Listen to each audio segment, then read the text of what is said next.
Welcome to my YouTube channel, Marie's Country Life. Hello friends, it's me Marie. Today I'll be talking about preparedness again.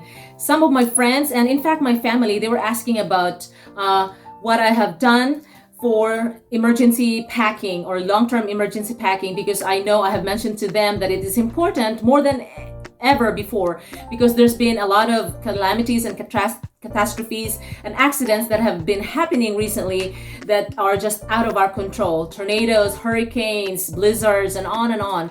So what's more important is if we are ready, we don't panic. So if we are prepared, we can help our families, we can help our neighbors as well. It is important that we are intentional in our preparedness and our preparation and this kind of stuff. And some of you know that we live in the country, and whatever extra food, extra fruits and vegetables that we have from our garden, we actually can, and we also dehydrate. But there are things that we don't grow in our garden. So there are certain things that we do buy bulk. Since we live in the countryside and we don't go to the grocery stores often, we are used to buying bulk items and put them in bags or in buckets.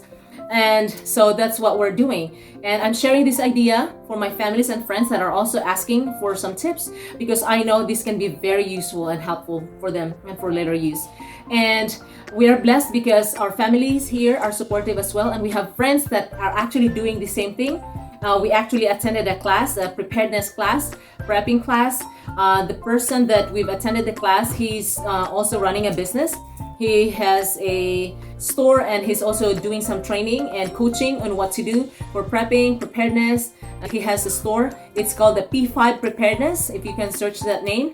So anyway, we've attended several of his classes, first aid class and the pail-packing for emergency and long-term packing of food. So we are blessed because if you do it correctly, if you do the process properly and the packing properly, your food, the grain, the rice will actually stay or will keep in the bucket for 15 to 30 years. So preparedness, proper process is very important. And of course, before you can do any of this process, there are several things that you have to consider. First is you have to consider your storage. Do you have enough room to store the buckets with food inside for emergency? Your area that you're going to put these buckets and these mylar bags, because it's important. You don't want these buckets to be exposed, and you want them to be in a cool and temperate room that's also dark, that's not directly affected by the sun or something like that. Second thing to consider is the budget, your money. How much can you afford to buy bulk items? If you don't have a lot of money, it's better to do it slowly but surely as your money or as your budget allows you to. But if you have more money, especially for those people that are living in cities, in apartments or flats or suburbans, that they don't have time or they don't have an area to grow food for extra preservation or something like that, you can buy bulk items and just put them in buckets like this. So money is important as well. But if you don't have money, then growing your own food is just as important. That's why it is important to live in the countryside where you can grow your food and you can grow extra so that you have something to eat later. Okay? Number three factor to consider is your motive. Your motive of preserving and packing these food in buckets. What's your motive? For yourself, do you want to help your families later? Do you want to be of help to your neighbors when calamities and disasters happen? Some people are concerned that, oh, you're just hoarding. I think most people will not do it for hoarding purposes. A lot of people are actually doing it because they are being responsible. Preparedness, when it comes to like this, it comes with responsibility. When you prepare, you panic less. The panic is less. So your motive, you have to be passionate for doing it and for your family's sake. Okay. 4 is the quality of the food, the grains, the beans that you pack, and the quality of the materials that you use for packing for long-term storage. Okay. Number 5 is the timing. It is important to know that there is a timing. You don't want to do the pail packing for long term outside or when it's really hot. It's better to do it when it's cool.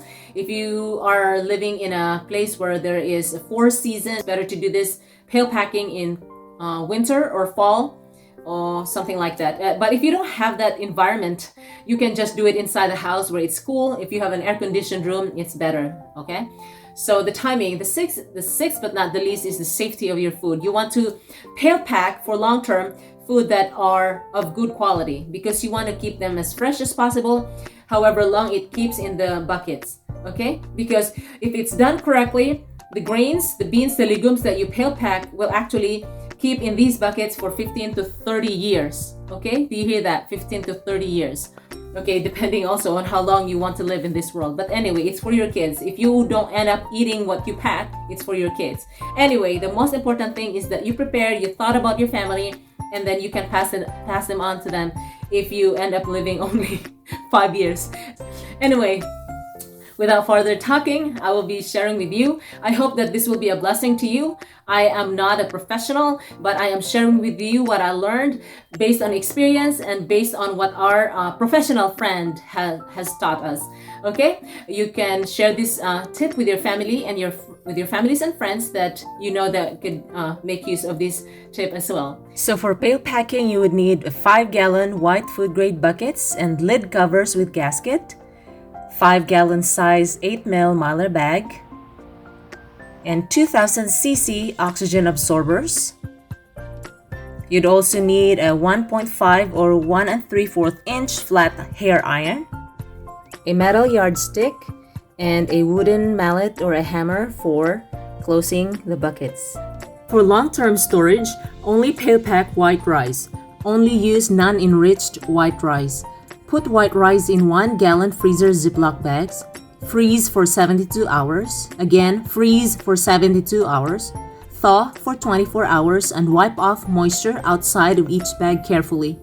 Refreeze for 24 hours. And then thaw again until rice is at room temperature.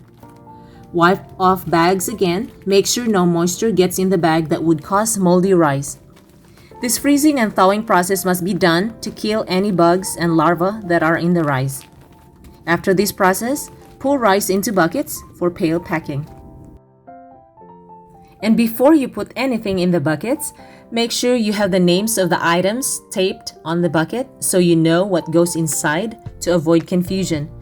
You can print out or write the names of the items, and you can use a packing tape to secure the labels.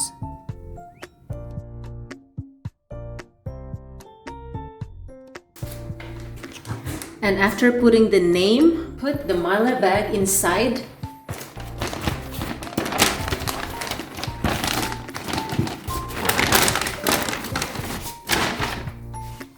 There you go. So the mylar bags come in different sizes and shapes. The higher the number, the thicker the mylar bag. And there are different sizes. There is a pint, a gallon, 2 gallons, and 5-gallon mylar bags. Obviously, if you use a 5-gallon bucket and if you want to fill a 5-gallon bucket, you would need a 5-gallon mylar bag. Again, the thicker the better. We use 8 ml. 8 ml is the thickest that we've used. 8 ml mylar bag. And also you can buy a 2-gallon mylar bag if you have like smaller amounts of grains or rice or whatever, or beans that you want to put in a smaller amount. You can use a gallon mylar bag or a 2-gallon mylar bag.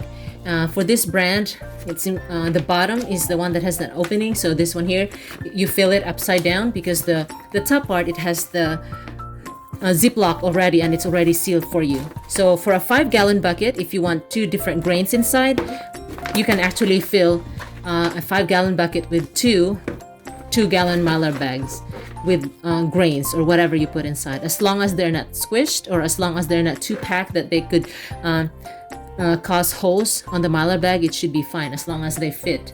Never mix different grains, different beans, and different rice in the same bag. It is best to separate them and put them in separate mylar bags instead of mixing them. Now you can put red beans here and pinto beans in a different bag, and you can store them in the same bucket. It's okay, but never put or never mix different beans or different grains in the same bag. To store pasta for long term, only use rounded shaped pasta, like the elbow macaroni and the shell pasta. Do not store in mylar bags the regular spaghetti noodles and lasagna pasta because they have rough and pointy edges that can damage the bags. Only pack the smoother and the rounded edges pasta. To store beans like pinto beans, black beans, and other kinds of beans, only pail pack the triple washed or triple clean beans. Again, only pack a thoroughly clean beans, especially for long-term storage. And before you pack the beans, legumes, corn, or any other kind of grain that you want to pack, make sure you sift them using a colander to remove any dust, small rocks, twigs, bugs, or larvae. Of course, you have to remove any moldy, discolored pieces. This also applies to regular corn, popcorn, and other grains like lentils or garbanzo. A 5-gallon bucket would fit about 25 to 30 pounds of beans or legumes, and you will need 4 packs of 2000 cc oxygen absorbers.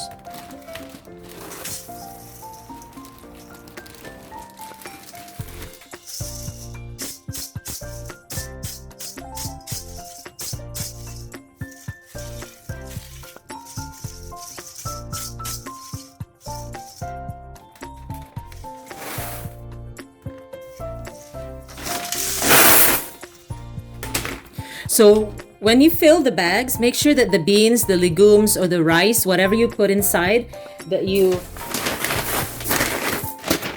pack the mylar bags properly. And if you must, you can press or gently pack inside so it settles and it fills the cracks and crevices. Because once you put the beans inside, the mylar bag can start shifting. So it's best to guide where the beans go. Make sure that you are gentle and when you do that, because you don't want to damage the mylar bag. The more you press the beans inside and you reaching inside, it can make the mylar bags wrinkly. So be mindful of that.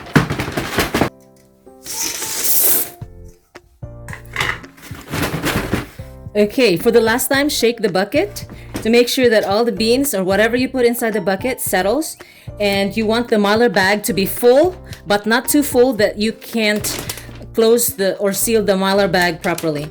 Okay, as you can see here, it's close to the top or the lip of the bucket, but it's not too full. And make sure that there is room for when you seal up the bag and close the bag, because the mylar bag has to you need to fold this. So once you fold it, make sure that there is still room. You want to put the lid properly without the bucket bulging or the lid bulging. So after putting the contents in the mylar bags, it's time to put the oxygen absorbers in the mylar bags. So the oxygen absorbers come in different sizes and strength. There are 200, 300, or 500 cc. You would need 2000 cc for the 5-gallon mylar bag. And for each bucket, for a 5-gallon bucket of beans, you would need 4 2000 cc. Okay, and for rice, for white rice, you would need 3 2000 cc, because the more dense the contents, the more dense the beans or the rice that you put in the mylar bag, the lesser the oxygen absorber you would need. So obviously beans are bigger sizes, so there will be more air packets or air spaces, so you would need 4 or 5 oxygen absorbers. For beans, legumes, corn, and wheat, you would need 4 oxygen absorbers. Pasta, 5 to 6 absorbers. Rolled and quick oats, 6 absorbers. White rice, 3 absorbers. Cornmeal, 2 absorbers. For the texturized veggie meat protein or the TVP granules and strips, you'd need 4 to 5 oxygen absorbers. For white sugar and salt, you don't have to put any O2 absorbers. For herbs, spices, and seasoning, store them as is in sealed mylar bags, containers, or buckets without O2 absorbers. Not recommended for long-term pail packing and storing are the regular white flour or wheat flour. Also, colored rice like brown rice or purple rice also has short shelf life because of the oil content in the bran. Okay, so for this bag, it has 10 oxygen absorbers. So, and I have 2 packs here, so I have 20, and I have 5-gallon buckets, so that would use up all the oxygen absorbers inside here. So each of these buckets will have 4 oxygen absorbers, so you really have to plan ahead. You don't want to waste the packets inside, because once you open this bag, it will activate the oxygen, and you will see that the oxygen indicator will turn blue. Right now it's pink because the bag is still sealed. It is important that you are systematic when you do the pail packing. Make sure that you have everything lined up and ready to seal before you open the pack of absorbers. Prepare the correct number of mylar bags to seal and the exact number of absorbers available, because you cannot have partial packing done and have extra absorbers laying around that will go to waste. Once you open the pack of absorbers, you only have a few minutes to spend for sealing the bags, as the oxygen indicator gets activated and the indicator will start turning purple to blue color. When the indicator shows purple or blue color, it means that the oxygen absorbers are getting weak and no longer effective for use, so don't use them. There are several ways to do the mylar bag packing. Some people will put the needed oxygen absorbers in all the ready-to-seal mylar bags. Then they'd fold down the mylar bag into the bucket temporarily to cover the oxygen absorbers and to prevent them from getting air or oxygen exposure. Then they'd quickly seal up the mylar bags. To me, that is risky, and I prefer to not do the sealing too quickly. What I prefer to do is work on one mylar bag at a time. I only put in a bag the needed absorbers and work on that bag until it's sealed and done. The rest of the absorbers I just keep in the original pack, secured with a bag clip to keep air and oxygen from getting into the pack. For packing regular rolled oats, you will need 5 oxygen absorbers, and for quick oats, you will need 6 absorbers because of the nature of the oats that's fluffy, light, and the tendency to absorb moisture and oxygen. I have sugar here and salt. For salt, you don't need to put the salt in a mylar bag. For sugar, you put the sugar in a mylar bag, but you don't need an oxygen absorber, because sugar and salt, they are both preservatives, so they are okay in that state. You don't need an oxygen absorber. For packing the white sugar, pour sugar into a mylar bag using a dedicated bucket for filling the bag. After filling the mylar bag with sugar, transfer it to a clean bucket for packing. This step can be challenging because it is difficult to transfer a sugar-filled bag. But as an option, you can fill the mylar bag in the same bucket that you're going to use for long-term storage, but you must do it very, very carefully, using a scoop only, instead of pouring the bag of sugar directly into the mylar bags, to avoid sugar dust on the bags and buckets. Make sure that you wipe the bags and buckets carefully before sealing and packing. You must do this process away from the rest of the pail-packing buckets to keep sugar dust from coating other buckets and to prevent bugs or ants from crawling all over the place that could potentially destroy or ruin your emergency food items. You only need to pack white sugar, pure white sugar, and for salt you can use sea salt, pink salt, or rock salt. You would need 45 to 50 pounds per bucket. So I opened this bag of oxygen absorber. I will put 4 in each bucket.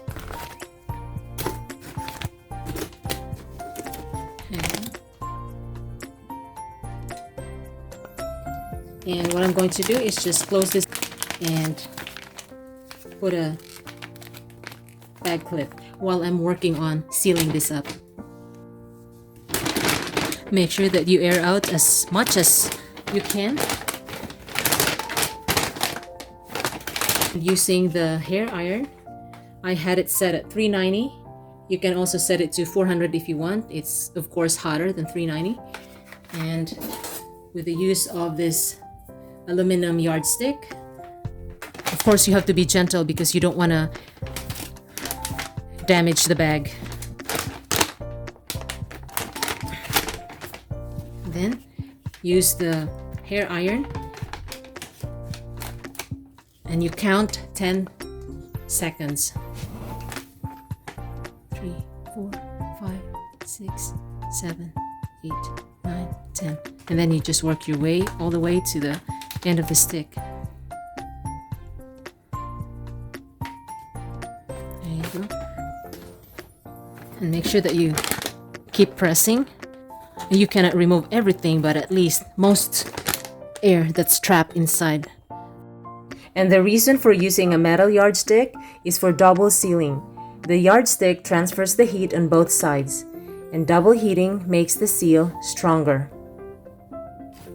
Okay, and once you finish from this side to the other end, you take the yardstick, put it away, and you do the double heating without the yardstick. And then you count for You count another 10 seconds to do that. 1, 2, 3, 4, 5, 6, 7, 8, 9, 10. There you go.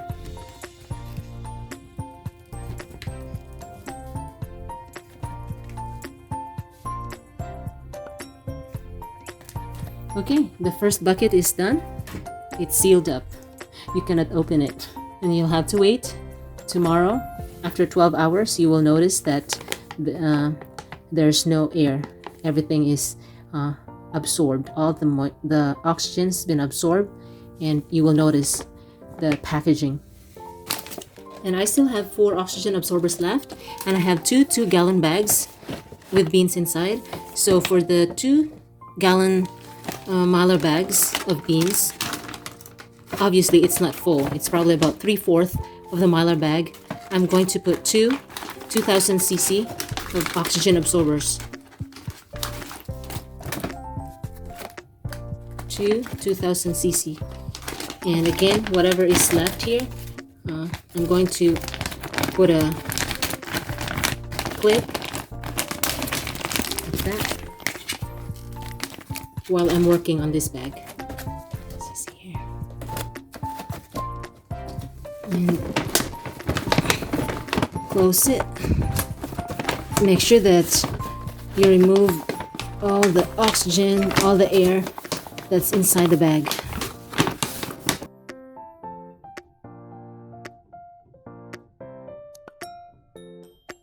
You count 10 seconds.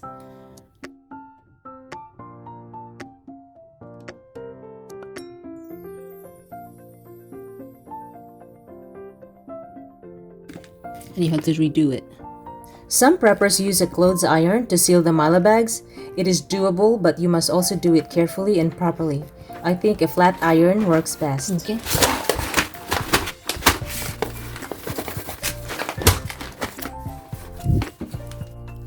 Now all the mylar bags are sealed up. After 12 hours, you're going to notice that the mylar bags are tight, and you will feel the grain, the rice and beans that you put inside. So the bag is going to be tight and hard, and because the oxygen absorbers are doing its job, it's going to suck up or absorb whatever air or whatever oxygen that's trapped in the bag. Wait about 7 to 10 hours, and you will notice that the bags will look like this. You will feel the bumps, the beans, and whatever grains you put inside, and the bag feels hard and tight because the oxygen absorbers inside suck up or absorb all the oxygen that's inside the bag. So that's why it's tight and compact. So that should be your indicator that it's a sealed mylar bag. And now you can close the bucket. When you fold the extra mylar bags into the bucket, that you don't poke the mylar bag because it can make holes.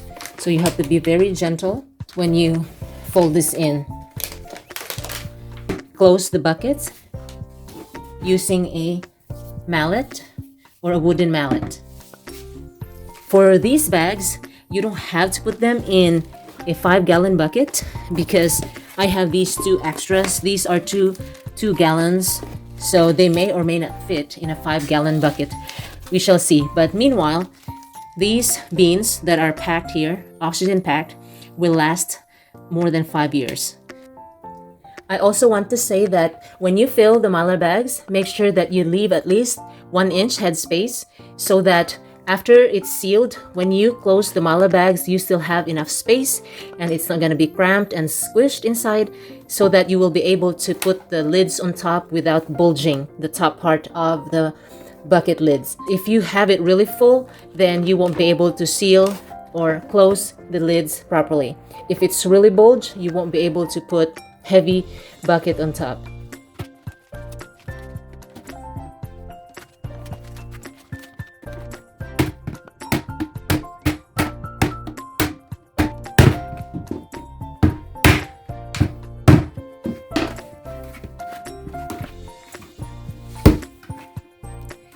This bucket is now sealed. Make sure that it's tight.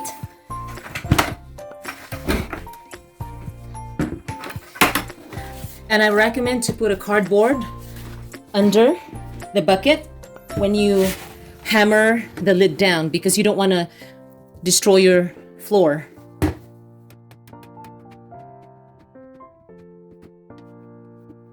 So the buckets are sealed, the lids are in place, and pail packing is done. The contents inside, the beans inside, if you pail pack correctly and properly, it could last more than 15 years, even up to 30 years. That's how long it can stay inside the bucket if you put enough oxygen absorbers and if the bags are sealed. Okay, and for storing, you can store 2 buckets on top of each other like this. So when you store these buckets, make sure that you put the heaviest buckets at the very bottom. Let's say you put the salt and the sugar here, and then you can put lighter weight buckets, let's say the quick oats and the rolled oats, and that should be fine. Ideally, you only need to stack 2 buckets on top of each other. But if you need to put another layer, another stack of buckets here, the 3rd bucket on top, it is best to put a board that would go across here that will support the weight instead of the bucket sitting directly here on top of the lid where the pressure can be on the content that's underneath this lid. And of course, depending on the size of your room where you put these buckets, you'll just have to do what you need to do.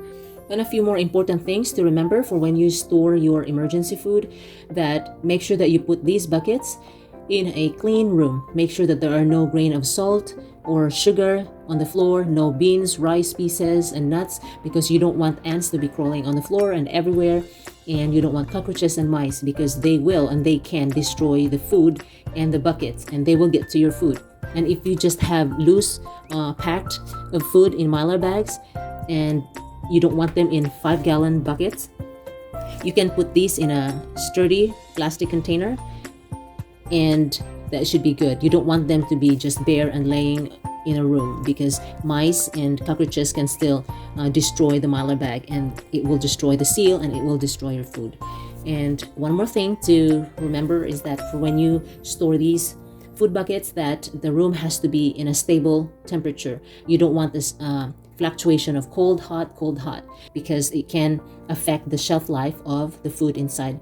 And one last thing, that for when you store these food, that the room has to be cool and dark. It is best to put them in a cool and dark place because sunshine or sunlight can deteriorate the bucket. Okay? Just a few more things to keep in mind. And of course, you'll just have to use your common sense on what is best to save your pail-packed emergency stuff. So the shelf life of the grains or beans that you put inside a 5-gallon bucket will last up to 20 to 30 years because the plastic here, the bucket, helps protect and it prevents the air or the oxygen from getting into the bag. And the ones here, the loose ones, the ones that are just packed in mylar bags and are not in a bucket like this, the shelf life of this one here could be within 5 to 10 years because obviously the mylar bag is not as thick as these 5-gallon buckets. But this is of course good if you just want a short-term storing. This will be good. The shelf life is not as long as the one in the 5-gallon bucket. So that's all for the long-term food pail packing. If you decide to do this process, make sure that you follow the proper way or process of doing it to ensure food safety and long-term shelf life. As always, be proactive, be ready, and be safe. Thank you for watching. God bless you.